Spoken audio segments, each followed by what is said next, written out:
یہ رات کا حسین منظر تھا۔ چاندنی رات اپنی پوری آب و تاب کے ساتھ چمک رہی تھی۔ روشن روشن نکھری نکھری رات محبت کرنے والوں پر بہت بھاری گزر رہی تھی۔ یہ حویلی کا منظر تھا جہاں تمام ملازمائیں ایک جگہ بیٹھی حویلی کے سارے کام ختم کرنے کے بعد بی جان کے ارد گرد بیٹھی ہوئی تھی۔ وہ انہیں کل کے بارے میں بتانے والی تھی۔ کل ان کی اکلوتی بیٹی کا نکاح تھا اور اس نکاح کے تمام انتظامات انہیں مکمل کرنے تھے۔ ارے ماہی، میں تو تمہیں کہنا ہی بھول گئی کہ حویلی کا جو سب سے بڑا سٹور روم ہے نا، وہاں ایک کپڑوں کا بڑا سا تھیلا رکھا ہوا ہے، وہ لے کر آؤ۔ ابھی وہ استری کرنا باقی ہے اور اسے تہ لگا کر سمن کے جہیز میں روانہ کرنا ہے۔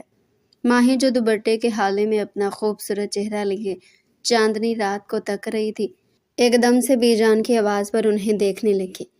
کیا ہوا؟ میں تمہیں کہہ رہی ہوں، تم نے میری بات سنی ہے نا؟ وہ 18 سال کی کم عمر ترین ملازمہ تھی جو 3 دن پہلے حویلی پہنچی تھی۔ جی میں جا رہی ہوں۔ اس نے فوراً سے اٹھ کر اپنے خوبصورت سفید پیروں میں چپل ڈالی اور خرامہ خرامہ چلتی ہوئی حویلی کے پچھلے جانب بنے اسٹور روم کے پاس جانے لگی۔ اسٹور روم پہلی منزل پر سیڑھیاں چڑھنے کے بعد پہلے دروازے پر موجود تھا۔ ابھی اس نے سیڑھیوں پر قدم رکھا ہی تھا کہ شدید اندھیرے میں اسے اپنے پیچھے کسی سائے کا احساس ہوا۔ ایک دم سے وہ پلٹی۔ اس کا دل زور سے دھڑکا۔ اس نے اپنے سینے پر ہاتھ رکھا اور اپنی دھڑکن کو قابو کرنے میں ناکام رکھی۔ کون ہے؟ اسے شدید خوف کا احساس ہوا، لیکن پھر جب کسی کا کوئی جواب موصول نہیں ہوا تو اس نے سر جھٹک کر آگے کی طرف قدم بڑھا دیے۔ یہ بی جان کا حکم تھا، وہ انہیں ٹال بھی نہیں سکتی تھی۔ بی جان اس حویلی کی مالکن تھی جو سردار عزیر کی والدہ بھی تھی۔ اس نے جلدی سے زینے طے کی اور اسٹور روم کے اندر جانے لگی کہ اچانک سے کسی نے اس کا ہاتھ پکڑا اور ایک دم سے اسے ایک اندھیرے کمرے میں دیوار سے لگا دیا۔ وہ چیخنے لگی تھی کہ کسی نے اس کے منہ پر ہاتھ رکھ کر اس کی چیخوں کو دبا دیا۔ وہ اچھی طرح محسوس کر سکتی تھی وہ ہاتھ مردانہ ہاتھ ہے۔ بس انجانے شخص کی گرفت میں مچلنے لگی۔ چھوڑیں مجھے، کون ہے آپ؟ اس شخص کا ہاتھ اس کے منہ پر ہنوز رکھا ہوا تھا۔ پھر بھی اس نے بولنے کی کوشش کی۔ چھوڑ ہی تو نہیں سکتا نا، یہی تو خرابی ہے۔ گھمگیر مردانہ آواز کی سرگوشی اس کے کان کے پاس ابھری تو اس اندھیرے میں بھی اس کی آنکھیں پھٹی کی پھٹی رہ گئی۔ اندھیرا اتنا زیادہ تھا کہ ہاتھ کو ہاتھ سجھائی نہیں دے رہا تھا۔ میرا چین، میرا سکون برباد کر کے مجھ سے کہتی ہیں کہ مجھے چھوڑ دیں۔ ایسے کیسے چھوڑ دوں جبکہ میرا سکون آپ کے پاس ہی غریبی رہ گیا ہے۔ اس آواز میں اس قدر مدہوشی تھی کہ ایک لمحے کے لیے اس کا دل اسے ایسا لگا جیسے پسلی توڑ کر باہر نکل آئے گا۔ اسے اس انجان شخص کی سانسیں اپنے چہرے پر محسوس ہو رہی تھی، گویا وہ اس کے بے حد قریب تھا۔ میں نے کچھ نہیں کیا ہے۔ اس کی آنکھوں میں بے تحاشا آنسو بھرے۔ اسی دوران ہوا سے کھڑکی کھلی اور اس کمرے کی کھڑکی میں چاند کی روشنی چھن کر اندر آئی۔ اس روشنی میں اس نے پلکیں اٹھا کر خوفزدہ نظروں سے سامنے کی طرف دیکھا تو اس کے پیروں تلے سے زمین نکل گئی۔ سردار جی، آپ؟ وہ اسے پہچان گئی تھی۔ وہ کوئی اور نہیں بلکہ حویلی کا سردار عزیر تھا جس نے اس کے منہ پر ہاتھ رکھ کر اسے اس کمرے میں کھینچا تھا۔ مجھے جانے دیں پلیز، وہ رونے لگی۔ سردار نے آہستہ آہستہ کر کے اس کے ہونٹوں سے ہاتھ ہٹایا اور اپنی گہری نگاہیں اس کے چہرے پر جما دی۔ اس کی نظر مسلسل اس کے چہرے کا طواف کر رہی تھی۔ ایک ہاتھ اس نے دیوار کے ساتھ لگایا ہوا تھا اور دوسرے ہاتھ سے اس نے ماہی کو کمر سے پکڑ رکھا تھا۔ اپنا ہاتھ ہٹا دیں، خدا کا واسطہ ہے آپ کو، وہ بلک کر کہنے لگی۔ سردار جیسے ایک دم سے ہوش میں آیا۔ اس کی آنکھوں سے سفید موتی جیسے آنسو نکلتے دیکھا تو چند قدم پیچھے ہٹا۔ تم رو مت، میں تمہیں کچھ بھی نہیں کہوں گا، بلکہ میں نے تمہیں کچھ بھی تو نہیں کہا ہے، تم رو کیوں رہی ہو؟ وہ ہنوز اس کے قریب تھا، البتہ اس کی نزدیکی میں کچھ فاصلہ بڑھا تھا۔ مجھے بھی جان نے بھیجا ہے اسٹور روم سے سامان لینے، آپ مجھے جانے دیں سردار صاحب۔ اس نے فوراً سے اپنی پلکیں جھکائی تو سردار اس کی اس حیا پر جیسے قربان ہونے لگا۔ گہری لمبی پلکیں اس نے جیسی جھکائی تھی تو ایک دم سے اس کا معصوم حسن سردار پر عیا ہوا۔ بہت خوبصورت ہو تم۔ اس نے آگے بڑھ کر اس کے چہرے پر ہوا سے آئے بال ہٹانے چاہے تو وہ یکدم گھبرا کر اور زیادہ دیوار سے لگی۔ سردار کا ہاتھ ہوا میں معلق رہ گیا۔ اس کے چہرے پر خوبصورت سی مسکان بکھر گئی۔ وہ بڑی بڑی آنکھوں والا اور گھنی مونچھوں والا سردار عزیر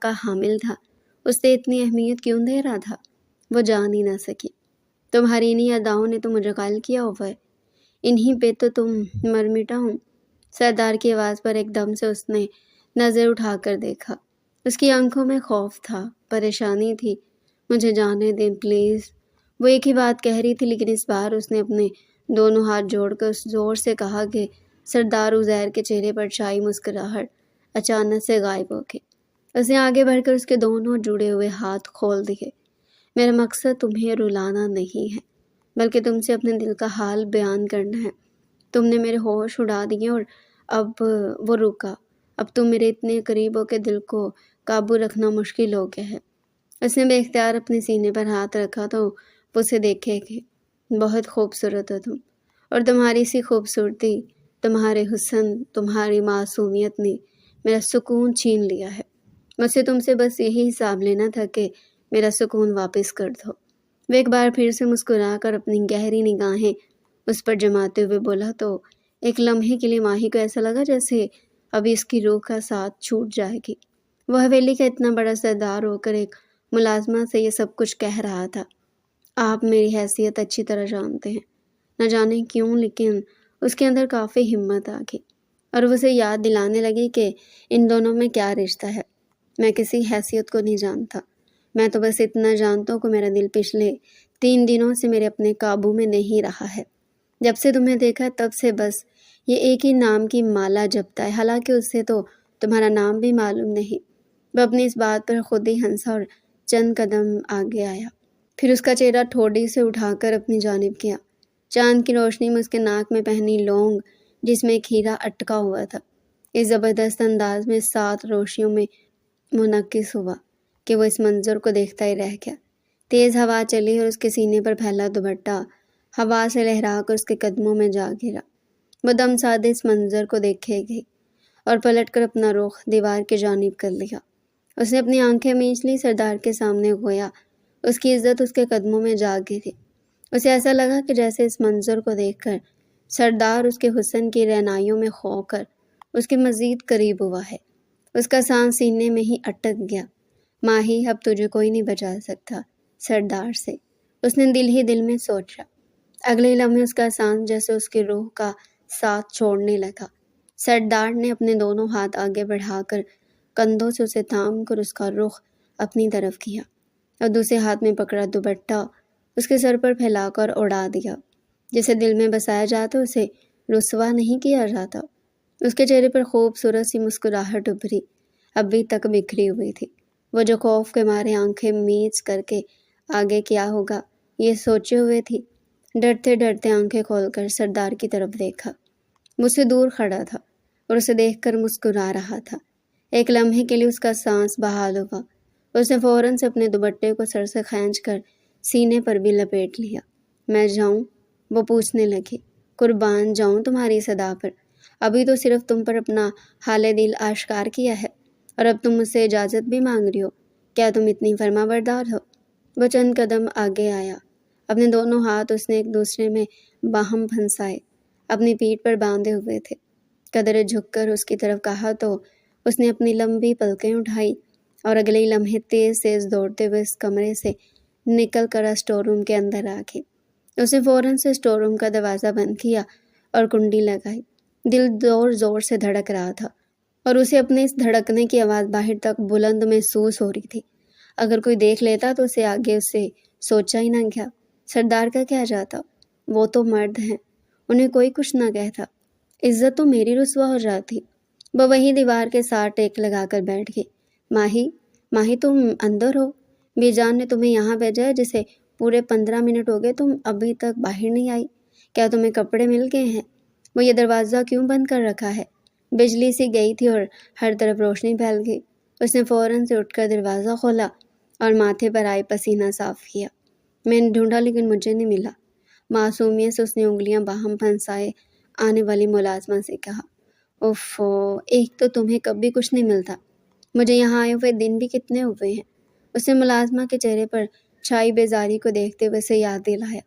اور ہاں، میں بھول بھی گئی، شاید بی بی جان بھی بھول گئی کہ تم یہاں نہیں آئی ہو، اس لیے تمہیں بھیج دیا۔ چلو کوئی نہیں، مجھے مل گیا، یہ سامنے ہی تو رکھا تھا، تمہیں نظر نہیں آیا کیا؟ وہ اب نرمی سے بات کر رہی تھی۔ وہ فوراً سے ملازمہ کے پیچھے نکلی اور تیز تیز قدم اٹھاتے ہوئے سیڑھیاں اترنے لگی۔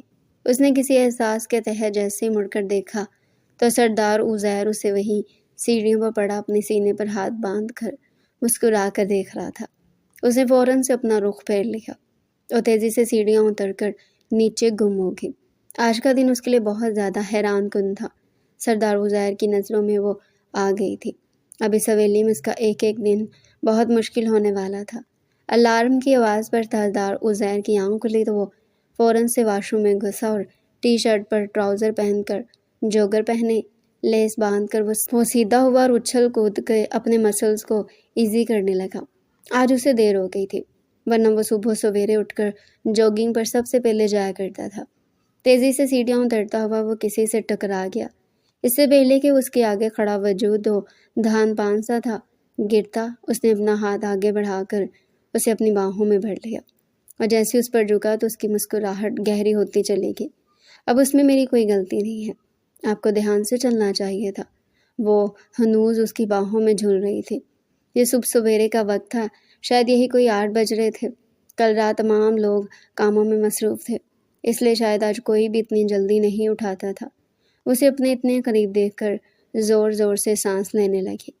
وہ اس کی سانسوں کے زیرو بم کو محسوس کر رہا تھا۔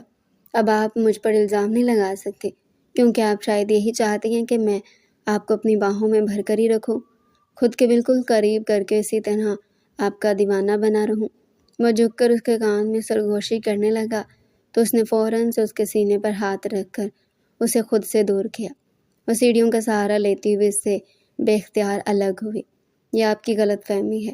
اسے اپنا دوپٹہ سنبھالا جو کل کی طرح آج بھی اس کے قدموں میں گرنے کے لیے بےتاب نظر آ رہا تھا۔ تو میری خوش فہمی کیا ہے، ذرا یہ بھی بتا دیں مجھے۔ وہ سینے پر بازو لپیٹے اس کا راستہ مکمل طور پر روکے ہوئے تھا۔ ہم ملازم ہیں، ہمیں ملازم رہنے دیں، ہمیں وہ خواب نہ دکھائیں جو کبھی پورے نہیں ہو سکتے۔ اس نے انتہائی دھیمی آواز میں سردار عزیر کی آنکھوں میں پہلی بار جھانک کر بے خوفی سے کہا تو وہ اس کے اس ادا پر بھی اپنی جان دینے لگا۔ سردار عزیر نے ایک دم سے اس کا ہاتھ پکڑا اور اپنے سینے پر رکھا۔ یہاں بس گئی ہو تم، جب سے تمہیں دیکھا دن رات تمہارے بارے میں سوچتا رہتا ہوں۔ 35 سالہ سردار عزیر کسی کی محبت میں یوں بھی گرفتار ہو سکتا، کبھی سوچا بھی نہ تھا۔ وہ اس کی اس حرکت پر بلش کر کے اور فوراً سے اپنی پلکیں جھکا کر اپنا ہاتھ کھینچ لیا۔ کیا کر رہے ہیں آپ؟ کہہ کر وہ رخ پھیر کر نیچے اترنے لگی۔ کہاں جا رہی ہیں؟ ویسے وہ بھی اس کے ساتھ ساتھ چلنے لگا۔ آج آپ کی بہن کے نکاح ہے نا، بس وہیں حویلی میں باہر لان میں رکھے پھولوں کی صفائی میں لگی ہوئی ہوں۔ ماہی نے بے خوف ہو کر اسے جواب دیا۔ اس لڑکی کو دیکھے گیا جو کل تک بے حد خوفزدہ تھی اور آج شاید اس کے لفظوں نے اسے ہمت اور حوصلہ دیا تھا، جو وہ بغیر ڈرے اس سے بات کر رہی تھی۔ ایک بات پوچھوں؟ اس کے راستے میں آیا، اس کا راستہ روک کر اسے پوچھنے لگا۔ وہ نظر اٹھا کر اس کی آنکھوں میں دیکھنے لگی۔ ایک دن میں ایسی تبدیلی کہاں سے آ گئی؟ سردار عزیر سے تو یہاں سب ڈرتے ہیں، تم بھی ڈرتی تھی، پھر اچانک یہ بے خوفی کیسے؟ اس کے سوال پر ماہی کے ماتھے پر پسینے پھوٹ پڑے۔ ساری رات میری آنکھوں میں ہی کٹی ہے، اس خوف سے کہ اب ہر لمحہ آپ کے سامنے خود کو بے خوف ظاہر کرنا ہے، اور آپ کے سوال نے لمحوں میں مجھے دوبارہ سے خوف کی دہلیز پر لا کھڑا کیا ہے۔ وہ ٹھہر ٹھہر کر اپنی نظریں بار بار جھکا جھکا کر اپنی انگلیاں مروڑ کر اسے آہستہ آہستہ جواب دینے لگی۔ اس کے جواب پر بے ساختہ اس کا کہکا بلند ہوا تھا۔ اسی دوران وہ بھاگ کر حویلی کے لان میں آ گئی اور پودوں کو پانی دینے لگی۔ وہاں پائپ سے پانی جاری تھا جو پودوں کو صاف کر رہا تھا۔ وہ ٹک ٹکی باندھے سینے پر بازو لپیٹے اسے دیکھتا رہا۔ یہ منظر پہلی بار دیکھ رہا ہوں۔ گلاب کا پھول دوسرے گلابوں کو پانی دے رہا ہے۔ اس کے تبصرے پر اس کے ہاتھ لرزے، وہ اسے قدرے دور ہوئے۔ عزیر بیٹا، کیا ہوا ہے؟ آج یہاں ہی کھڑے ہو؟ صبح کے 9 بجے اور تم جوگنگ کے لیے نہیں گئے؟ کہیں سورج غلط سائڈ سے تو نہیں نکل آیا؟ آج بھی جان آہستہ آہستہ قدم اٹھاتی ہوئی اس کے پاس پہنچی تو وہ ایک دم سے پزل ہوا۔ اور یہ اتنے خوش کیوں دکھائی دے رہے ہو؟ کیا لاٹری نکل آئی ہے؟ ان کی بات سن کر وہ ہنسا نہیں، لیکن یوں ہی سمجھے کہ لاٹری نکل آئی ہے، پر ابھی آپ کو بتاؤں گا نہیں کہ وہ کیا ہے، بہت جلد آپ کو بتا دوں گا۔ پر ابھی کافی وقت ہے، پہلے اس لاٹری کو تو پتہ چلے کہ وہ میرے نام نکلی ہے۔ وہ بہکی بہکی باتیں کرنے لگا۔ بے جان کو تو اس کی ذہنی صحت متاثر ہوتی ہوئی دکھائی دی۔ تم ٹھیک تو ہو نا؟ ورنہ صبح کبھی تمہیں اتنا مسکراتے ہوئے نہیں دیکھا۔ تمہارے چہرے پر 12 بج رہے ہوتے ہیں۔ حویلی کا ہر شخص تم سے دور بھاگتا ہے کہ صبح صبح سردار عزیر کے منہ نہیں لگنا، ورنہ اگلے 15 دنوں تک ہمیں کوستے ہی رہیں گے۔ اور آج یہ تبدیلی کیسے؟ اچانک سے ان کی نظر وہاں کھڑی ماہی پر پڑی، جو چپ چاپ ان کی باتیں سنتے ہوئے اپنے دوپٹے کو بار بار ٹھیک کرتے ہوئے پودوں کو پانی دے رہی تھی۔ آپ کیا چاہتی ہیں آپ کا بیٹا ہمیشہ کھڑوس ہی رہے؟ اب اگر وہ ہنس بول رہا ہے، صبح صبح موڈ بھی بہتر ہے، تو پھر مسئلہ کیا ہے؟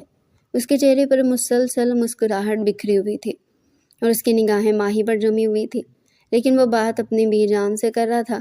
ماہی، تم یہاں کیا کر رہی ہو؟ بی جان نے اس کی موجودگی کو محسوس کیا تو فوراً سے اس سے پوچھا۔ سمینہ باجی نے مجھے کہا تھا کہ لان میں تمام پودوں کو پانی دے دینا، بہت زیادہ مٹی ہو رہی ہے، کل رات کو جو طوفان آیا تھا نا، اس وجہ سے۔ وہ پائپ ایک طرف رکھ کر ادب سے سر جھکائے کہنے لگی، تم اندر جاؤ۔ بی جان کے چہرے پر چھائی سنجیدگی دیکھ کر اسے اندازہ ہوا کہ انہیں کوئی بات بری لگی ہے۔ وہ فوراً سے اندر کی طرف چلے گئی۔ تمہیں پتہ ہے سردار، تمہیں یہاں کسی جوان ملازمہ کے پاس کھڑا دیکھ کر اس حویلی کے لوگ کچھ بھی سمجھ سکتے ہیں۔ چچی کو تم جانتے ہو نا، بات کا بتنگڑ بنا دیں گی، تمہیں اس بات کا اندازہ ہونا چاہیے۔ وہ جو ماہی کو گھر کے اندر تک جاتا دیکھتا رہا، بی جان کی بات پر مڑ کر انہیں دیکھنے لگا۔ مجھے کسی کی کوئی پرواہ نہیں ہے بی جان، اور پھر تیز تیز قدم اٹھاتا ہوا جوگنگ کرتے ہوئے سڑک پر نکل گیا۔ آپ نہیں جانتے کہ میں اس لڑکی کی محبت میں پور مبتلا ہوا ہوں، میں اسے کسی حال میں نہیں چھوڑ سکتا۔ میں بہت جلد آپ کو اس کے لیے راضی کر لوں گا۔ ابھی تو محبت شروع ہوئی ہے، میں اس محبت کے سمندر میں ڈوبنا چاہتا ہوں، اور اس کے بعد اسے اپنی زندگی میں اپناؤں گا، بس صحیح وقت کا انتظار ہے مجھے۔ اس نے آسمان کی طرف دیکھتے ہوئے خود سے خود کلامی کی۔ وہ واقعی میں صحیح وقت کا انتظار کر رہا تھا۔ سردار عزیر جو پوری حویلی میں مغرور مشہور تھا، اس کے دل میں محبت نے ایسا اثر کیا کہ وہ سر سے لے کر پیر تک بدل گیا۔ لیکن کیا سچ میں اس کی محبت اسے مل جائے گی؟ کیا اس کی منزل اسے حاصل ہوگی، یا پھر وہ خالی دامن رہ جائے گا جیسے کچھ بھی معلوم نہ تھا؟ خان بابا، ذرا بات سننا۔ وہ جوگنگ سے واپس آیا تو خان بابا اسے حویلی کے گیٹ پر دکھائی دیے۔ بس حویلی کے سب سے پرانے ملازم تھے۔ ہاں سردار جی، کہیے۔ وہ ادب سے آہستہ آہستہ کر کے ان کے پاس آئے اور ان سے پوچھنے لگے، یہ ہماری حویلی میں تھوڑی دیر پہلے جو پودوں کو پانی دے رہی تھی ملازمہ، یہ کون ہے؟ یہ نئی لگ رہی ہے، اس کا چہرہ پہلے میں نے کبھی نہیں دیکھا، کہیں آپ انہیں جانتے ہیں؟ وہ ٹہر ٹہر کر سوچتے ہوئے ان سے پوچھنے لگا کہ مبادہ انہیں شک نہ ہو جائے۔ ارے وہ ماہی بیٹیا کی بات کر رہے ہیں آپ؟ وہ ماہی بیٹیا، اصل نام اس کا ماہی نور ہے۔ وہ میری ایک رشتہ دار کی بیٹی، انہوں نے ہی اسے میرے ساتھ یہاں بھجوایا۔ میں نے بی جان سے اس کے گھر کے حالات بتائے تو وہ فوراً سے اس کو رکھنے کے لیے راضی ہوگی۔ اچھا ویسے کہاں رہتی ہے وہ؟ کچھ اندازہ ہے آپ کو؟ آپ کو تو معلوم ہوگا نا، آپ کے ساتھ ہی آئی ہے۔ ہاں بیٹا، کوئی دوسرے شہر میں رہتی ہے۔ آپ کو کوئی کام ہے؟ اگر کوئی مدد وغیرہ کرنی ہے تو آپ مجھے بتا دیں، میں اس کے والد صاحب تک رقم پہنچا دوں گا۔ وہ سردار عزیر سے کہنے لگا تو سردار عزیر نے نفی میں سر ہلایا۔ نہیں، ایسی کوئی بات نہیں ہے، مجھے مدد کرنی ہوگی تو میں اسے ہی دے دوں گا۔ میں بس ایسے ہی پوچھ رہا تھا، سوچ رہا تھا حویلی میں ویسے ہی اتنے ملازم ہیں، خیر ہے، بس اتنا ہی پوچھنا تھا۔ آخر سردار عزیر کو بھی تو حق ہے نا کہ حویلی کے ملازموں کا حساب رکھے۔ آخری بات اس نے مذاق میں کہی اور خان بابا کے کندھے پر ہاتھ رکھا۔ وہ حیرت سے اسے دیکھنے لگے۔ پہلے کبھی اس نے ملازموں کے بارے میں کوئی حساب کتاب نہیں پوچھا تھا، لیکن اب خاص طور پر اس کے بارے میں پوچھنا اور پھر اس کا مزاج اتنا خوشگوار، یہ دو الگ الگ اور متضاد باتیں تھیں۔ خان بابا نے بخوبی اس بات کو نوٹ کیا، لیکن خاموش رہ گیا کہ سردار عزیر کے مزاج کی کوئی خبر نہ تھی۔ کبھی وہ اچھا ہوتا تو کبھی بہت اچھا بن جاتا، اور پھر اگر برا بنتا تو پھر اس سے برا کوئی بھی نہ ہوتا۔ پورے دن میں وہ اسے کہیں بھی نظر نہ آئی، اور وہ ویسے بھی شادی کے ہنگاموں میں مصروف ہو گیا۔ اگلے دن وہ ڈیرے پر چلا آیا، جہاں اس کا دوست شہباز بیٹھا سگریٹ پر سگریٹ پھونک رہا تھا۔ ارے کیسے آنا ہوا تمہارا؟ پچھلے 2 دنوں سے تمہیں بلا رہا ہوں، تم جواب ہی نہیں دیتے ہو۔ کتنی بار پیغام پہنچایا کہ شگفتہ کے کوٹھے پر چلتے ہیں، 2 دن سے بڑی جاندار محفل لگی ہوئی ہے، لیکن مجھے حیرانی ہوئی کہ تم نہ آئے، تم تو کبھی کوئی محفل نہیں چھوڑتے۔ وہ آگے بڑھ کر اس کے گلے لگتے ہوئے اسے پوچھنے لگا تو سردار عزیر مسکرا بھی نہ سکا، بس اداسی سے اس کے برابر میں بیٹھ گیا۔ کیا ہوا ہے میرے ویر؟ تیری یہ حالت تو کسی اور ہی دنیا میں مجھے لے جا رہی ہے، کوئی اور ہی داستان سنا رہی ہے۔ ہوا کیا ہے، کچھ بتائے گا؟ اسی طرح گونگے کا گڑ کھا کر بیٹھا رہے گا؟ اس نے سگریٹ اس کی جانب بڑھائی تو سردار عزیر نے اس کا ہاتھ پیچھے کی طرف دھکیلا۔ یہ میں کیا دیکھ رہا ہوں؟ سگریٹ نوشی چھوڑ رہا ہے؟ پھر تو ضرور کچھ ایسا ہوا ہے جو مجھے خبر نہیں ہے، بتا نا کیا ہوا ہے؟ اس کا کندھا ہلا کر پوچھنے لگا۔ اس سے پہلے کہ سردار عزیر اسے کوئی جواب دیتا، ایک دم سے جیسے اسے کوئی بات یاد آئی، شہباز نے اپنے سر پر ہاتھ مارا۔ اچھا سن، ایک بری خبر ہے۔ اس کی بات سن کر سردار عزیر نے اس کے سامنے دیکھا۔ کیا وہ بس اتنا ہی پوچھ پایا؟ تجھے یاد ہے نا یونیورسٹی کا 6 مہینے پہلے جب آخری دن تھا تو نے کیا گل کھلایا تھا؟ اسے کچھ یاد دلانے لگا۔ جیسے یاد آتے سردار عزیر کے لب آپس میں پیوست ہو گئے اور وہ پھٹی پھٹی نگاہوں سے اسے دیکھنے لگا۔ ہاں تو اس نے خود پر قابو رکھتے ہوئے اس سے پوچھا۔ یار وہ مر گئی ہے۔ سردار عزیر کا منہ کھلے کا کھلا رہ گیا، اس کے ہاتھوں کے طوطے اڑ گئے۔ یہ کیا کہہ رہا ہے تو؟ ایک دم سے اپنی جگہ پر کھڑا ہوا۔ میں بالکل ٹھیک کہہ رہا ہوں۔ کل عمیر سے ملاقات ہوئی تھی، اس کا پڑوسی تھا نا، اس نے مجھے بتایا، مجھے بہت افسوس ہوا۔ اور یہ کوئی 4 مہینے پہلے کی بات ہے یا نہیں؟ یونیورسٹی کے ٹھیک 2 مہینے بعد وہ مر چکی تھی۔ اس کی زندگی اتنی لکھی ہوگی۔ ایک دم سے اس نے اپنے آپ پر قابو پایا اور فوراً سے شہباز سے کہہ کر سر جھٹکا۔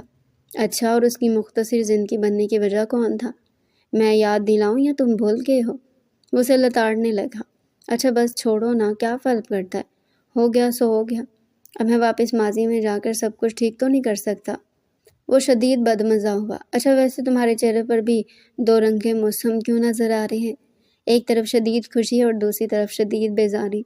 تم ٹھیک تو ہو نا؟ کہیں محبت کا چکر تو نہیں ہے کہ محبوب کو دیکھو تو خوشی اور نہ دیکھو تو بیزاری؟ سچ بتا، کیا بات ہے؟ اپنے جگری یار سے بھی چھپائے گا کیا؟ شہباز نے اس کی آنکھوں سے پہچان لیا تھا۔ اس کی آنکھیں چیخ چیخ کر کہہ رہی تھی کہ وہ بدل چکا ہے۔ دیکھ تو مجھے سچ بتا، نہ کوٹھے پر چلا ہے نہ کوئی اور چیز میں دلچسپی لے رہا۔ سگریٹ کو بھی دھتکار دیا۔ یہ ساری نشانیاں تو محبت کی نشانیاں ہیں۔ کہیں تو سچ مچ تو کسی کی محبت میں مبتلا نہیں ہو گیا؟ اس کا کندھا جھنجھوڑ کر اس سے پوچھنے لگا۔ عزیر کے چہرے پر مسکراہٹ بکھر گئی۔ یعنی میرا اندازہ درست ہے، میں ٹھیک کہہ رہا ہوں نا؟ وہ اس سے پوچھنے لگا۔ ہاں تو ٹھیک کہہ رہے۔ تیرا بھائی اپنا دل ہار گیا اور حسن کی ملکہ کو دے بیٹھا ہے۔ وہ تھوڑا جھجک رہی ہے، تھوڑا خوف کھا رہی ہے، لیکن مجھے امید ہے کہ جلد میری محبت اس کے دل میں بس جائے گی اور وہ میری ہو جائے گی۔ سردار عزیر محبتوں کے کھیل کھیل کر اب خود اس محبت کے جال میں پھنس گیا ہے اور اس بری طرح سے شکار ہوا کہ کہیں سے نکلنے کا راستہ ہی دکھائی نہیں دے رہا، سوائے اس کے کہ اس محبت کو اپنے ماتھے کا جھومر بنا لے۔ واہ یار، میرا ویر تو پور محبت میں ڈوبا ہوا ہے۔ ویسے بھابھی ہے کون، یہ تو بتاؤ ذرا۔ سردار عزیر نے نظر اٹھا کر اپنے سامنے بیٹھے شہباز کو دیکھا۔ ماہی نام ہے اس کا، ملازمہ ہے حویلی میں یہ سن کر شہباز ایک دم سے اپنی جگہ پر کھڑا ہو گیا۔ کیا بکواس کر رہا ہے، ہوش میں تو ہے؟ اتنا بڑا سردار ہو کر، آدھے گاؤں کا مالک ہو کر تو ایک ملازمہ سے شادی کرے گا؟ تیرا دماغ تو ٹھکانے ہے، بے جان کبھی نہیں مانے گی۔ اس کی بات سن کر سردار عزیر اٹھا اور آگے بڑھ کر اپنے فولادی ہاتھ اس کے کندھے پر رکھے۔ یہ سب کچھ میرا کام ہے، تیرا کام صرف مجھے مبارکباد دینا ہے کہ بالآخر میرا دل بھی کسی سے محبت کے لیے آمادہ ہو گیا۔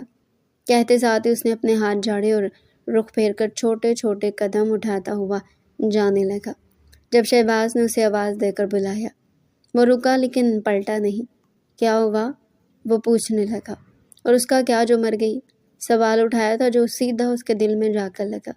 اس کا وجود کانپنے لگا، لیکن اس نے اپنی مٹھیاں بھینچ کر اپنے وجود کی اس کپکپاہٹ پر قابو پا لیا اور کچھ بھی جواب دیے بغیر آگے بڑھ گیا۔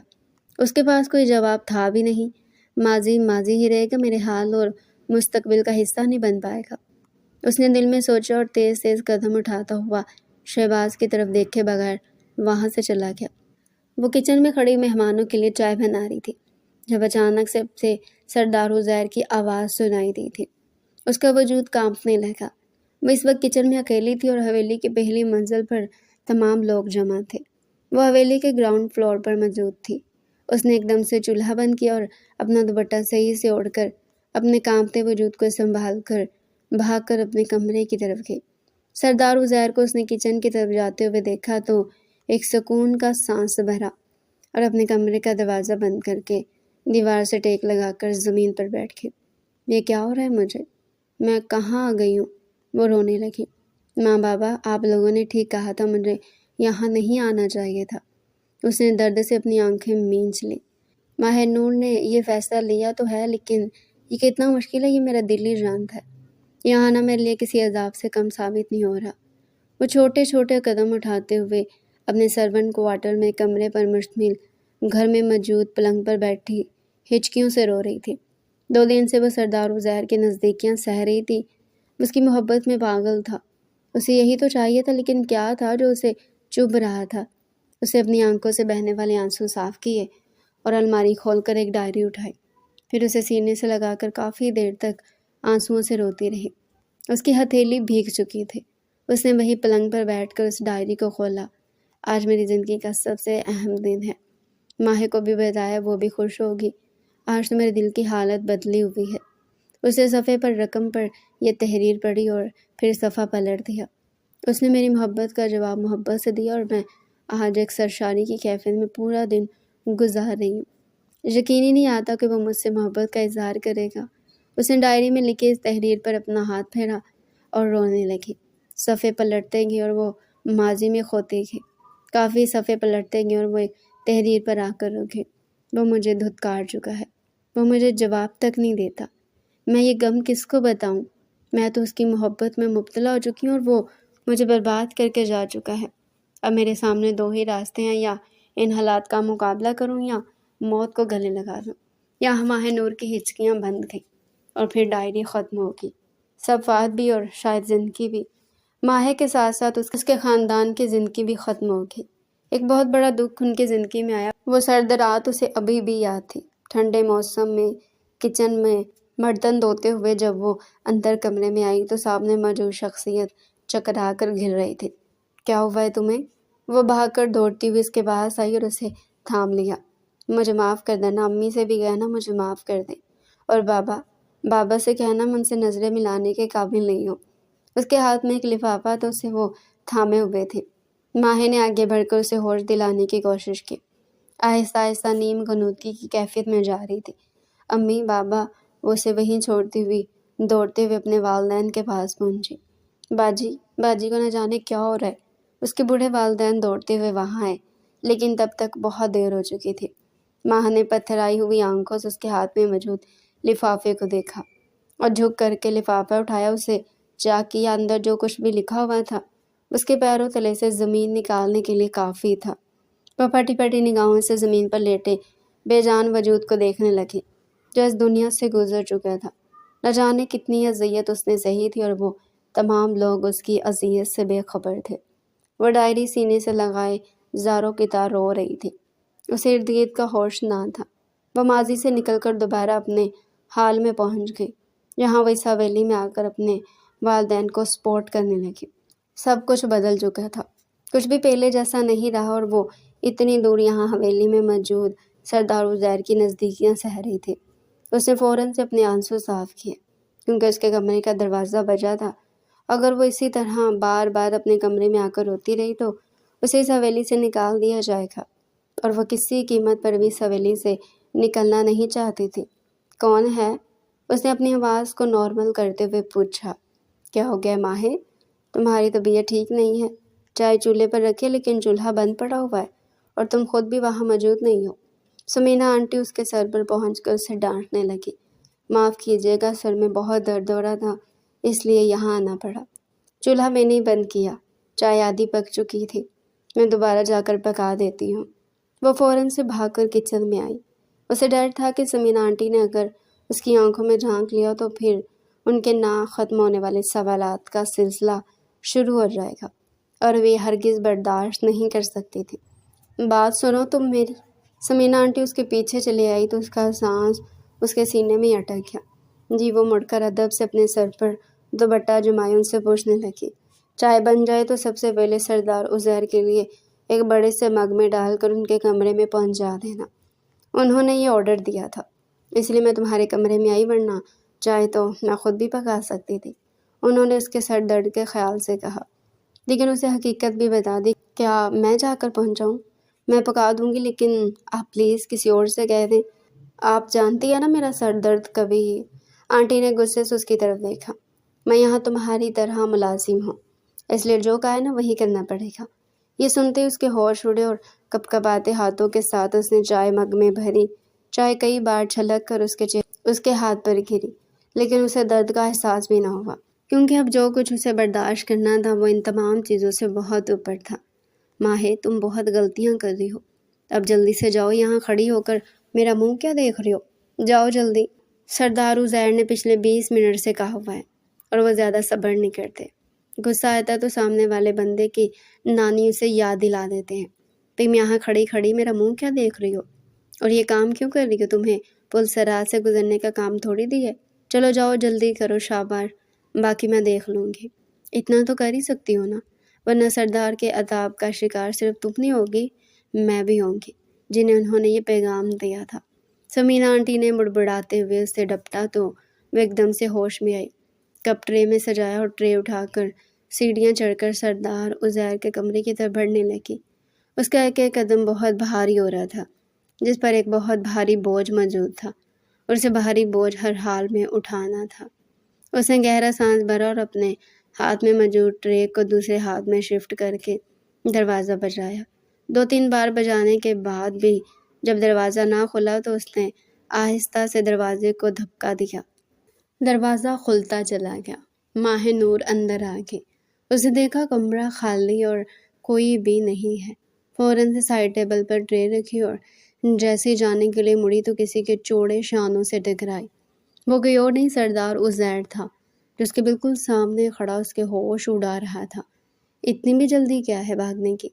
ویسے آپ جب بھی گرتی ہیں نا، سنبھالنے کے لیے میں ہی موجود ہوتا ہوں۔ شاید آپ کو مجھ پر اب بھروسہ ہونے لگا ہے کہ میں جہاں موجود ہوں وہاں آپ کو تھام لوں گا، گرنے نہیں دوں گا۔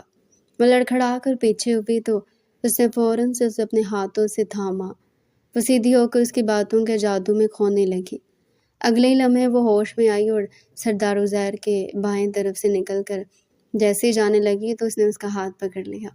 اس کی کلائی سردار عزیر کے فولادی ہاتھوں میں مقید تھی۔ چھوڑے مجھے، جانے دے، ماہ منمنائی۔ ایک جھٹکے سے سردار عزیر نے اسے کھینچ کر اپنے مقابل کیا۔ اس کے اتنے قریب تھا کہ اسے اپنی گردن پر اس کی گرم سانسیں محسوس ہونے لگی۔ تم مجھے ابھی اسی وقت ایک بات کا جواب دو۔ وہ گھمگیر لہجے میں اس کا چہرہ اپنے مقابل کیے اس کے بالکل نزدیک کھڑا پوچھنے لگا۔ ماہی کی دھڑکن دھک دھک کرتی اسے سنائی دے رہی تھی۔ سردار عزیر کا ایک ہاتھ اس کی کمر پر تھا اور اس نے دوسرے ہاتھ سے اس کی کلائی تھام رکھی تھی۔ تمہارے بغیر میرا جینا اب دشوار ہونے لگا ہے۔ ہر پل تمہاری طلب ہوتی ہے۔ اس طلب کو اب مجھے مٹانا ہے تو مجھے بتاؤ، میرے نکاح میں آنا پسند کرو گی؟ اس نے ایک جھٹکے سے نگاہیں اٹھا کر اس کی طرف دیکھا۔ یہی وہ لمحہ تھا جو اس کی زندگی میں آنا ضروری تھا، اور وہ لمحہ آ گیا تھا۔ وہ فوراً سے پلکیں جھکا گئی۔ حیا کی لالی اس کے پورے چہرے پر بکھر گئی۔ یہ کیسے ممکن ہے؟ آپ سردار اور میں ملازمہ۔ کچھ بھی مت کہو، بس مجھے ہاں یا نہ میں جواب دو کہ سردار عزیر کی بے تابیوں کو پناہ ملے اور اسے سکون حاصل ہو۔ اس نے اپنی انگلی اس کے نازک پنکھڑی سے لبوں پر رکھی تو وہ تڑپ اٹھے۔ اس کی بے تابیوں، اس کی نزدیکیاں سہنا اس کے لیے بہت مشکل ہوتا جا رہا تھا۔ ایک لمحے کے لیے ماہ نور کو اپنا سانس بند ہوتا ہوا محسوس ہوا۔ بتاؤ نا، چپ کیوں ہو؟ مجھے کیوں مشکل میں ڈال رہی ہو؟ تم فیصلہ سناؤ تو میں ابھی کے ابھی فیصلہ کر لوں گا۔ سردار عزیر کی بات کو کوئی نہیں ٹال سکتا، لیکن سردار عزیر تمہارے سامنے منتیں کر رہا کہ تم اپنا فیصلہ سناؤ۔ میں تمہاری مرضی کے بغیر تمہیں اپنی زندگی میں شامل نہیں کر سکتا۔ تمہاری مرضی میرے لیے اب سب کچھ بن چکی ہے۔ وہ دھیرے دھیرے اس کے کان میں سرگوشی کرنے لگا۔ اس کے دل میں جگہ بنا رہا تھا اور وہ آنسو بہاتی بند آنکھوں سے اس کا خطرناک مستقبل دیکھ رہی تھی، جس کی نظروں سے اوجھل تھا۔ یہ کیسے ممکن ہے؟ اس نے دھیرے سے کہا اور اس سے دور ہونے کی کوشش کی، لیکن وہ اسے کسی طور چھوڑنے کے لیے اختیار نظر نہیں آ رہا تھا، ہاں یا نہ۔ اس نے اس کا بازو تھاما اور اسے اپنے اور قریب کیا۔ ماہ نور تڑپنے لگی۔ مجھے چھوڑ دیں پلیز، اس نے ایک بار پھر سے التجا کی۔ میں تمہیں چھوڑ دوں گا کیونکہ میں تمہیں اپنانا چاہتا ہوں، تم مجھے جواب تو دو۔ وہ بے بس دکھائی دینے لگی۔ پہلی بار اس نے سردار عزیر کی آنکھوں میں اداسی چھائی دیکھی، جو نہ جانے کیوں اس کے دل کو بھی بے پناہ دکھ پہنچا رہی تھی۔ ہاں، اس نے اگلی لمحے فوراً سے کہا تو سردار عزیر کے چہرے پر بے پناہ خوبصورت مسکراہٹ بکھر گئی۔ اس نے دوسرے لمحے اسے چھوڑا اور پھر دوبارہ سے اس کی کلائی پکڑ کر اس کمرے میں لے جانے لگا۔ یہ آپ مجھے کہاں لے جا رہے ہیں؟ اس کے بال کھل چکے تھے اور اس کا دوپٹہ اس کے شانے پر لٹک رہا تھا۔ مجھے جانے دے، ایسا مت کریں۔ وہ بلکنے لگی کیونکہ وہ اس کا ارادہ جان چکی تھے۔ میرے لیے اب تمہارے بغیر ایک لمحہ بھی گزارنا ناممکن سا ہے۔ وہ کہتے ہوئے اسے ایک ہاتھ سے گھسیٹ رہا تھا اور وہ اپنی پوری کوشش کر رہی تھی کہ وہ اس کی گرفت سے آزاد ہو کر اپنے کمرے میں جا کر بند ہو جائے، کیونکہ جو قیامت اب آنے والی تھی وہ اس کے لیے ہرگز بھی تیار نہ تھے۔ نیچے ہال میں تمام مہمان بیٹھے ہوئے تھے۔ وہ اسے گھسیٹتے ہوئے وہاں لے آیا۔ اس کے چہرے پر چھائی خوشی دیکھ کر تمام لوگ حیران ہوئے، اور پھر اس کے برابر میں کھڑی نوجوان نوعمر ملازمہ کو دیکھا تو اگلے لمحے بھی جان کے چہرے پر تیوری چڑھی۔ کیا ہو رہا ہے یہ؟ انہوں نے سردار سے سوال کیا، لیکن ان کی نگاہیں ماہ نور پر ٹکی ہوئی تھی۔ لیڈیز اینڈ جینٹلمین، وہ انتہائی خوشگوار لہجے میں بولا۔ اسی دوران ماہ نامحسوس انداز میں اس کی گرفت سے اپنی کلائی چھڑوا چکی تھی۔ وہ آہستہ آہستہ پیچھے کھسکنے لگی تو اس نے دوبارہ سے اپنا ہاتھ بڑھا کر اس کا ہاتھ تھام لیا۔ تمہیں یوں جانے نہیں دوں گا، اس نے مڑ کر مسکراتے ہوئے کہا، اور پھر دوبارہ سے سامنے مہمانوں سے مخاطب ہونے لگا۔ چند سال پہلے سے امی میرے پیچھے پڑی ہوئی ہیں کہ میں شادی کر لوں، اور شاید یہ وہی وقت ہے کہ جب میں تمام لوگوں کو اپنا فیصلہ سناؤں کہ سردار عزیر نے اپنا جیون ساتھی منتخب کر لیا ہے۔ اس کی بات پر تمام لوگوں نے ایک دوسرے کی طرف حیرانی بھری نگاہوں سے دیکھا۔ کیا کہہ رہا تھا اور اسے ملازمہ کا ہاتھ کیوں تھاما ہوا تھا؟ لیکن اگلے لمحے ان پر بجلی گر پڑی جب انہوں نے سردار عزیر کے الفاظ سنے۔ میں نے اپنے جیون ساتھی کے طور پر ماہ نور کو چنا ہے، اور میں چاہتا ہوں کہ وہ میری جیون ساتھی بنے۔ اس مقصد کے لیے کل بہن کے ولیمے کے ساتھ میں نکاح کرنا چاہتا ہوں۔ ماہ نور نے شرشتر ہوتی نگاہوں سے سردار عزیر کی طرف دیکھا، جسے تمام لوگوں کے سامنے بیوی کی حیثیت سے متعارف کروا رہا تھا اور اگلے دن نکاح کے لیے راضی کر رہا تھا۔ تمہارا دماغ تو خراب نہیں ہو گیا؟ اب یہ نیا مذاق ہے کیا؟ ہر وقت مذاق نہیں ہوتا عزیر، اس کی والدہ نے بلند آواز سے کہا تو وہ مسکرا کر دیکھنے لگا۔ بی جان کی قہر آلود نگاہیں ماہ نور پر ٹکی ہوئی تھی۔ آپ جانتے ہیں کہ سردار عزیر کسی سے مذاق نہیں کیا کرتا، اور یہ سچ ہے، حقیقت ہے۔ شادی کی تیاریاں شروع کر دیں، کل میرا ماہے کے ساتھ نکاح ہے، اور مجھے اس نکاح سے کوئی نہیں روک سکتا۔ ماہے تم کمرے میں جاؤ۔ اس سے پہلے کہ وہ اسے کمرے میں بھیجتا، بی جان نے آگے بڑھ کر ماہے کا ہاتھ تھاما۔ تم ایسے نہیں جا سکتی۔ بہت اچھا کھیل کھیلا ہے تم نے، محض ایک ہفتے کے دوران تم نے بیٹے بیٹے کو اپنا دیوانہ کر دیا۔ کیسا جادو ہے یہ؟ یہاں موجود تمام کنواری لڑکیوں کو بھی سکھاؤ نا، تاکہ سب اس سے فائدہ اٹھا سکے اور اپنے اپنے گھروں کی ہو جائیں۔ بی جان نے بلند آواز سے اس کی اس قدر بڑی بے عزتی کی کہ وہ رونے لگی۔ سردار عزیر کے لیے یہ ناقابل برداشت تھا۔ امی، خدا کا واسطہ ہے، میرے ہونے والی بیوی کے لیے آپ اپنے منہ سے یہ الفاظ مت نکالیں۔ اس نے آگے بڑھ کر اس کا ہاتھ بی جان کے ہاتھ سے چھڑایا اور اسے کمرے میں جانے کا کہا۔ اسے لگے ہاتھوں یہ بھی بتا دو کہ کون سے کمرے میں جائے، تمہارے یا اپنے؟ بی جان یہ کہتے ہوئے نخوت سے رخ موڑ کر چلے گئے۔ لیکن وہ جانتا تھا کہ کل اس کی ہدایت کے مطابق نکاح کا سارا انتظام ہو جائے گا۔ وہ اپنے بیٹے سے بہت محبت کرتی تھی اور اس کی کوئی بات انہوں نے بچپن سے رد نہ کی تھی، تو آج کیسے یہ ہو سکتا تھا؟ وہ تمام لوگوں کی نگاہوں کی پرواہ نہ کر کے اس کے پیچھے چلا آیا۔ تم رو کیوں رہی ہو؟ رونا تو مجھے چاہیے، ناراض تو میری ماں ہوئی ہے۔ اس کے برابر میں بیٹھا تو وہ پیچھے کھسکی، اس کی اس احتیاط پر ہنسنے لگا۔ چند ساعتوں کی ہی تو بات ہے، پھر تو میری دسترس میں ہوگی اور تمہیں مجھ سے کوئی دور نہیں کر سکتا۔ اس نے اس کا ہاتھ تھاما اور اسے سمجھانے لگا، یہ شادی کیسی ہوگی؟ کوئی بھی تو راضی نہیں ہے، لیکن آپ اتنے پرسکون کیوں ہو؟ اس کے سوال پر اسے دیکھ کر رہ گیا۔ میں پرسکون ہوں کیونکہ میں نے تم سے سچی محبت کی ہے۔ پہلی بار سردار عزیر نے کسی سے سچی محبت کی ہے۔ اس نے آگے بڑھ کر اس کے بال کان کے پیچھے کیے اور اسے اپنی محبت کا یقین دلانے لگا۔ تم کچھ بھی نہ کرو، بس سکون سے سو جاؤ، کیونکہ کل رات میں تمہیں سونے نہیں دوں گا، میری ملکیت جو بن جاؤ گی تو۔ اس کے کان کے قریب سے وہ سرگوشی کرتا ہوا اس کے ہوش اڑانے لگا۔ آپ جائیں یہاں سے پلیز۔ وہ رو کر اس کے سامنے ہاتھ جوڑنے لگے۔ تو میرے سامنے منتیں مت کیا کرو، تمہیں اپنے دل میں بسایا ہے، سردار عزیر کی طرح سر اٹھا کر جینا سیکھو۔ اس نے آگے بڑھ کر اسے پیچھے پلٹ کر کہا اور پھر کمرے سے نکل گیا۔ کل کا دن نہ جانے کیا لے کر آنے والا تھا، کوئی نہیں جانتا تھا۔ اگلی صبح اس کے کمرے کا دروازہ بجا تو ماہر نے ڈرتے ڈرتے دروازہ کھولا۔ سامنے عزیر اسے دیکھ کر آنکھ دبا کر ہنسنے لگا۔ تیار ہو جائیں زوجہ محترمہ، آپ کے لیے میں نے سارے انتظامات کر لیے ہیں۔ اس نے اسے اپنے کمرے میں جانے کی اجازت دے دی اور وہاں بیوٹیشن کو بھی پہنچا دیا۔ راتوں رات اس نے اس کے لیے ایک بہترین جوڑے کا بھی انتظام کر دیا تھا۔ وہ یہ تمام چیزیں دیکھ کر حیران رہ گئی۔ صرف یہی نہیں بلکہ حویلی بھی سجی ہوئی تھی اور تمام لوگوں کی گہما گہمی بتا رہی تھی کہ سب کے سب سردار عزیر کی شادی کے لیے بہت زیادہ پرجوش دکھائی دے رہے ہیں۔ بیوٹیشن نے آگے بڑھ کر اس کا خوبصورت سا میک اپ کیا، جس نے اس کی خوبصورتی میں 4 چاند لگا دیے، اور وہ سردار عزیر کی بےتابیوں کو بڑھاوا دینے کے لیے اپنے پورے ہتھیاروں سے لیس ہو کر میدان میں اتر رہی تھی۔ اسے ہال میں لے جایا گیا۔ سردار عزیر نے ایک نظر اٹھا کر اس کی طرف دیکھا اور نگاہیں پلٹنا بھول گیا۔ وہ بہت خوبصورت لگ رہی تھی، اتنی کہ نظر لگ جائے اس کے برابر میں بیٹھ کر مسکرا رہا تھا۔ نکاح خواہ جاب قبول کے لیے رضامندی لینی شروع کی۔ اسے یہ سب کچھ خواب سا لگ رہا تھا۔ وہ کبھی سوچ بھی نہیں سکتی تھی کہ وہ ملازمہ سے سردارنی بننے جا رہی ہے۔ عزیر بن ولی محمد، کیا آپ کو ماہ نور بنت مراد خان سے یہ رشتہ قبول ہے؟ اس نے ایک نظر اٹھا کر اپنے برابر میں بیٹھی اپنی کل کائنات کو دیکھا، پھر قبول ہے قبول ہے قبول ہے کہہ کر اسے اپنی زندگی میں منتخب کر لیا۔ اب باری ماہے کی تھی۔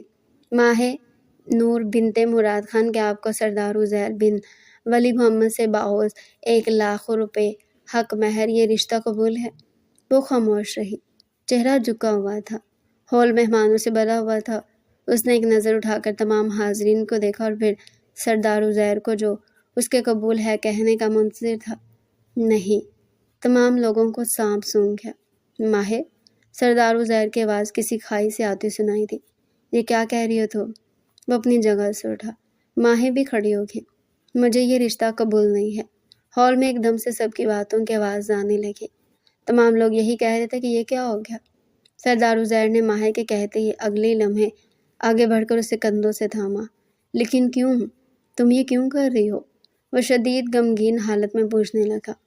وہ اسے جھنجھوڑ رہا تھا۔ چھوڑے مجھے۔ ماہر نے ایک دم سے اپنے کندھے چھڑائے اور اس کے ہاتھ جھٹکے۔ مجھے یہ رشتہ نہ آج قبول ہے، نہ کل قبول تھا اور نہ کبھی قبول ہوگا۔ آپ کیا سمجھتے ہیں محبت کا جال پھینکیں گے تو میں اس میں پھنس جاؤں گی؟ نہیں، بالکل، میں آپ کی رسوائی اور بربادی کے لیے اس حویلی میں تشریف لائے تھے۔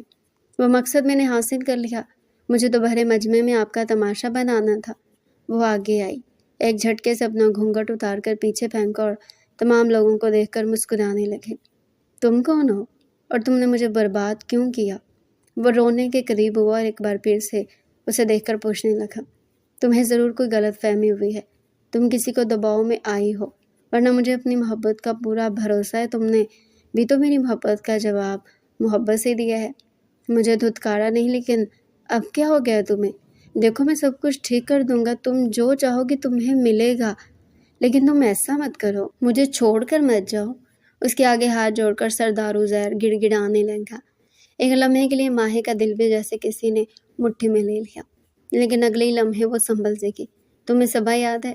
سردار عزیر اس کا یہ اچانک سوال سن کر پتھر کا ہو گیا۔ کون صبا؟ میں کسی صبا کو نہیں جانتا۔ اس نے رخ پھیر لیا۔ حقیقت اس قدر بھیانک ہو سکتی وہ کبھی سوچ بھی نہیں سکتا تھا۔ تمہیں ماہر تو یاد رہ سکتی، لیکن تمہیں وہ صبا یاد نہیں جو تمہارے بچے کی ماں بننے والی تھی، جو تم سے بے حد محبت کرتی تھی۔ لیکن تم نے اس کے ساتھ کیا کیا؟ تم نے اس کے ساتھ کھیل کھیلا، محبت کا کھیل۔ وہی کھیل تو میں نے آج تم پر الٹایا ہے، تو تمہیں کیوں برا لگ رہا ہے؟ وہی سب کچھ تو تم بھگت رہے ہو جو تم نے میری بہن کے ساتھ کیا۔ آخری الفاظ اس نے قدرے چبا کر چیخ چیخ کر بھرے۔ بھرے مجمع کے سامنے گئے تھے۔ بکواس بند کرو، کیا کہہ رہی ہو تم؟ وہ شدید غصے میں آ گیا۔ اب بکواس تم بند کرو گے، اپنی اور میری بات سنو گے۔ یہ وہی شخص ہے جس نے میری جان، میری بہن کو اپنی محبت کے جال میں پھنسایا۔ صبا نور نام تھا اس کا۔ وہ جان سے پیاری میری بڑی بہن تھی۔ اس کی محبت میں پاگل ہو گئی اور اس کے سامنے اپنی عزت لٹا بیٹھی۔ جواباً اس نے کیا کیا؟ اسے اپنانے کے بجائے موت کے منہ میں چھوڑ دیا۔ مجھے آج بھی وہ الفاظ یاد ہیں جو تم نے اس سے کہے تھے، اور اس نے اپنی ڈائری میں لکھ کر محفوظ کر لیے۔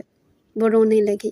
وہ زور زور سے چلا چلا کر کہنے لگی، سردار عزیر تو جیسے کاٹو تو بدن میں لہو نہیں مترادف کھڑا سن ہوتا، دماغ لیے اسے سنتا رہا۔ آج اس کا ہر ایک راز آشکار ہو رہا تھا۔ تم نے اس سے کہا تھا کہ دفع ہو جاؤ اپنے ناپاک وجود کو لے کر، لیکن اس نے کیا کیا؟ اس نے تمہیں ثبوت کے ساتھ بتایا تھا کہ یہ بچہ تمہارا ہے، DNA ٹیسٹ بھی کروایا تھا تمہارے لیے، لیکن تم تو وہ انسان ہو جس نے خود اپنی اولاد کو قبول کرنے سے انکار کر دیا۔ تم سے میں محبت کی کیا ہی توقع کروں؟ تم تو انسان کہلانے کے بھی لائق نہیں ہو۔ تمہاری وجہ سے میری بہن صبا نور نے خودکشی کر لی۔ میں تو یہاں انتقام لیے آئی تھی، اور آج میرا انتقام پورا ہوا۔ میں تمہیں ٹھکراتی ہوں، تمہاری محبت کو اپنے پاؤں تلے کچل کر یہاں سے جاؤں گی۔ تم تڑپو گے، تم میرے پیچھے ہوگے، لیکن میں تب بھی تمہیں معاف نہیں کروں گی، کیونکہ تم ایک قاتل ہو، نہ صرف میری بہن کے بلکہ اس ننھی سی جان کے جو تمہاری اپنی اولاد تھی، جو اس کے پیٹ میں پل رہی تھی۔ میں تم جیسے شخص سے کیسے شادی کر سکتی ہوں جس کے ہاتھ خون سے رنگے ہوئے ہیں؟ اس نے انگلی اٹھا کر اس کا چہرہ تمام لوگوں کے سامنے بے نقاب کیا اور روتے ہوئے اس کی حقیقت سب لوگوں کے سامنے کھول دی۔ پھر اچانک سے ساری جولری کھینچ کر اتار کر اس کے منہ پر دے ماری اور روتے ہوئے گھر سے باہر نکلی۔ ماہے، میں مر جاؤں گا، میری بات سنو، میں معافی مانگ رہا ہوں نا تم سے۔ میں تمہارے قدموں میں پڑ جاؤں گا، ان تمام لوگوں کے سامنے تم سے معافی مانگوں گا، تم مجھے چھوڑ کر مر جاؤ۔ ماہے، میری سانسیں بند ہو جائے گی، میں کہیں کا نہیں رہوں گا۔ سردار عزیر نے تم سے جنون کی حد تک محبت کی ہے، وہ تمہارے بغیر مر جائے گا۔ ماہے، میں تمہارے بغیر جی نہیں پاؤں گا۔ ماہے، مجھے زندگی دے دو، مجھے زندگی بخشو۔ اپنے ساتھ سے اس کے قدموں میں گر کر پورے مجمع کے سامنے گڑ گڑانے لگا۔ تمام لوگ دم سادے ماہے کا اگلا فیصلہ سننے کے لیے بیتاب تھے۔ ماہے کی آنکھوں سے آنسو جاری تھے۔ تم ایک قاتل ہو، میری بہن کے قاتل۔ میں تمہیں کیسے اپنی زندگی میں شامل کر سکتی ہوں؟ اس نے اپنے قدم ہٹائے اور تیز تیز قدموں سے پیچھے مڑے بغیر حویلی سے باہر نکل گئی۔ اس نے ایک آخری نظر حویلی پر ڈالی، وہ اپنا دل یہیں دفن کر کے جا رہی تھی۔ اس نے نم آنکھوں سے اونچی حویلی کو دیکھا جس کے مقیم زمین بوس ہو چکے تھے۔ اپنے آنسو پونچھے اور اپنے منہ پر ہاتھ رکھتے ہوئے تیزی سے نکل گئی۔ آج اس کا مقصد پورا ہو گیا تھا۔ اس نے سردار عزیر کو برباد کر دیا تھا اور وہ جیت گئی تھی۔ لیکن کیا وہ واقعی میں جیت گئی تھی یا پھر وہ جیت کر بھی ہار چکی تھی؟ امی، اسے روکے نا، میں مر جاؤں گا۔ امی، مجھے سانس نہیں آ رہا، میں مرنے لگا ہوں۔ اسے روکے، کوئی تو روکے اسے۔ وہ دیوانہ وار یہاں سے وہاں تمام لوگوں سے مدد طلب کر رہا تھا، لیکن لوگ اسے نفرت بھری نگاہوں سے دیکھ کر پیچھے ہٹنے لگے۔ مت جاؤ مجھے چھوڑ کر، مت جاؤ۔ اس کی چیخیں پوری حویلی کے دور و دیوار کو ہلا رہی تھی۔ وہ اپنے حواسوں میں نہیں رہا تھا۔ وہ روتا پیٹتا رہا۔ پہلی بار لوگوں نے سردار عزیر کا یہ حال دیکھا۔ اس کی بیوی جان نے آگے بڑھ کر اسے اپنے سینے سے لگا لیا، لیکن وہ بچوں کی طرح بلک بلک کر رونے لگا، یہاں تک کہ وہ بے ہوش ہو گیا، اور اس نے ماہ نور کے جانے کا اتنا گہرا صدمہ لیا کہ وہ حویلی سے ہی ہوش آتے اس کی تلاش میں نکل پڑا۔ کیا اس نے ماہے کو ڈھونڈ لیا؟ یہ ایک بہت بڑا سوالیہ نشان تھا۔ یار چلو آؤ نا، آج مجھے خاص منت مانگنی ہے، مزار سے دعا بھی کرنی ہے، چلو نا میرے ساتھ۔ ماہے کی دوست انیلا اسے لے کر ایک درگاہ میں آ گئی۔ اس نے جیسی درگاہ میں قدم رکھے اور سامنے کی طرف نظر اٹھائی تو اسے اپنے سامنے ایک میلے کچیلے لباس میں ملبوس انسان دکھائی دیا، جس کے کھچڑی نما بال اس کے بیگانہ ہونے کی گواہی دے رہے تھے۔ وہ جھک کر اپنے ہاتھوں کی لکیروں میں کچھ ڈھونڈ رہا تھا۔ اسے دیکھ کر لگ رہا تھا کہ وہ دیوانہ ہو چکا ہے اور اسے آس پاس کی کسی چیز کا کوئی ہوش نہیں ہے۔ سنبھل کر ذرا، یہ درگاہ کا مجاور ہے، پاگل مجاور، لوگ اسے دیوانہ کہتے ہیں، جبکہ میں اسے محبت کا مارا کہتی ہوں۔ یہ عشق کا مارا لگتا ہے، اس کی شکل تو دیکھو، صاف گواہی دیتی کہ کسی اچھے گھرانے سے ہے۔ انیلا نے اس سے کہا تو اس نے نظر اٹھا کر اس کے چہرے کی طرف دیکھا اور سانس لینا بھول گئی۔ ماہے، ماہی کیا ہو گیا؟ میں دعا مانگ کر آ گئی اور تم ابھی تک یہیں اسے دیکھ رہی ہو؟ اس میں تمہیں ایسا کیا خاص نظر آ گیا؟ انیلا نے اسے ہوش دلایا تو وہ جھٹکے سے اپنی دنیا میں واپس ہے۔ تمہیں کیا ہو گیا؟ تمہارے تو چہرے کا رنگ ہی اڑ گیا۔ کیا تم اسے جانتے ہو؟ اسی دوران اسے خان بابا نظر آئے جو وہیں درگاہ میں پہرا دے رہے تھے۔ وہ دوڑ کر ان کے پاس آئی۔ بابا سردار ابوظہیر کی کیا حالت ہے؟ کیا حال ہے ان کے؟ وہ ان سے پوچھنے لگی۔ اسے حویلی چھوڑے ہوئے پورے 3 سال ہونے کو تھے اور اس کے بعد اس نے مڑ کر سردار ابوظہیر کی خبر بھی نہ لی۔ وہ لیتی بھی کیوں؟ اسے محبت نہیں کرتی تھی؟ کیا وہ واقعی اس سے محبت نہیں کرتی تھی؟ اس نے کبھی بھی اپنے دل کو ٹٹول کر اس بات کا جواب ڈھونڈنے کی کوشش ہی نہ کی کہ بیٹیا تم نے اس کے ساتھ جو کچھ کیا، میں یہ نہیں کہتا وہ غلط تھا، لیکن وہ اپنے ہوش و حواس کھو بیٹھا ہے۔ 3 سال سے میں اس درگاہ میں اس کے پیچھے بھی جان کی وجہ سے خوار ہو رہا ہوں۔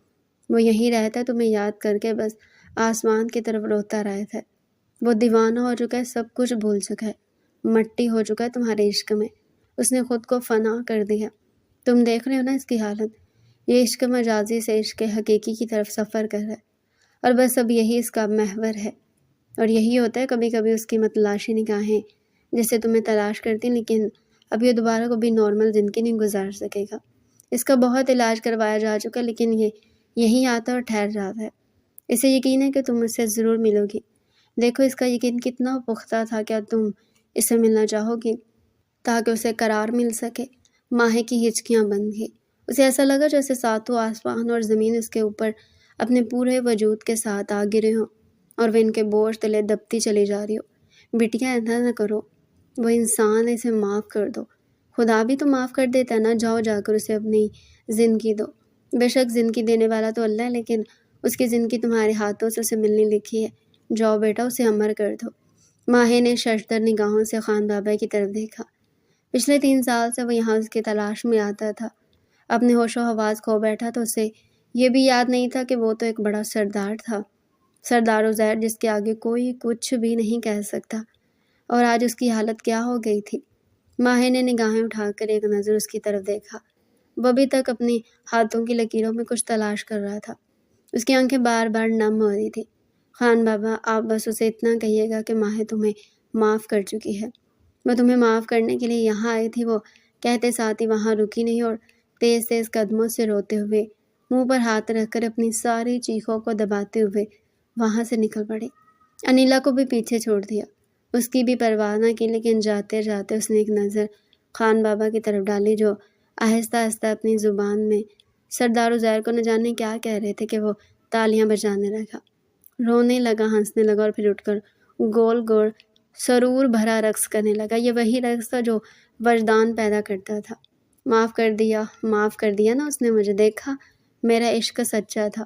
وہ آئی تھی نا یہاں، میں جان گیا تھا وہ آئی ہے، پر وہ ملنا نہیں چاہتی تھی، نہیں ملی وہ۔ خان بابا کا چہرہ اپنے ہاتھوں میں لیے روتے ہوئے کہنے لگا۔ وہاں موجود ہر شخص اس کی حالت دیکھ کر خون کے آنسو رو رہا تھا، لیکن وہ اب ہمیشہ ہمیشہ کے لیے اپنے عشق کے باعث امر ہو چکا تھا۔ اسے معافی مل گئی تھی اور شاید یہی اس کی منزل تھی۔ ماہی وہاں سے رخصت ہوگی، اس نے 3 سال بعد بھی شادی نہیں کی تھی۔ وہ واضح اشارہ تھا کہ عشق کی آگ برابر لگی ہوئی تھی، بس اسے کوئی بجھا نہ سکا بلکہ خود ہی جل کر کندن بن گئے۔ تو پیارے ریڈرز، یہ تھا ہمارا آج کا انٹرسٹنگ ناول۔ اگر آپ مزید ایسے ہی پیارے پیارے اور انٹرسٹنگ ناول ہمارے چینل پر ڈیلی سننا چاہتے ہیں تو چینل کو سبسکرائب کریں، ویڈیو کو لائک کریں اور کمنٹ سیکشن میں اپنی رائے لازمی دیں۔